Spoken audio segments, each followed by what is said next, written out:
কেমন আছেন সবাই? আমি তো অনেক ভালো আছি। এখন বাজে সকাল 9:30। এই যে এখন মার্কেটের থেকে মাছ নিয়ে এসছে। এই যে ভোলা মাছ নিয়ে এসছে, দুটো মিলে 1.5 কেজির উপরেই হবে মাছ।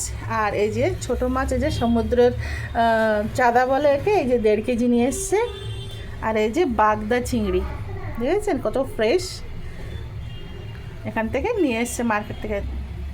তা আপনারা কমেন্টে বলবেন কী দিয়ে রান্না করলে ভালো লাগবে। আমি তো এইটা দিয়ে হালকা পাতলা ঝোল করব, একটু আদা রসুন বাটা দিয়ে, আর বাগদা চিংড়ি দিয়ে লাউ দিয়ে রান্না করব। বাঙালি লাউ নিয়ে এসছে। এখানে তো আন্ধ্রপ্রদেশ সব কিছু তেলেগু, মানে এখানে সবজি আলাদা, আমাদের বাঙালি সবজি আলাদা।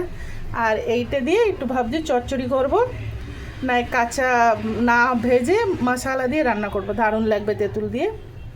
তা আপনারা কমেন্টে বলবেন তো কী দিয়ে রান্না করলে ভালো লাগবে। তা ভালো থাকবেন সবাই, আর আমার ভিডিও ভালো লাগলে লাইক কমেন্ট একটা শেয়ার করবেন, কেমন? আর বেশি বেশি ভালো লাগলে একটু সাবস্ক্রাইব করতে একদমই ভুলবেন না, কেন? ভালো থাকবেন সবাই।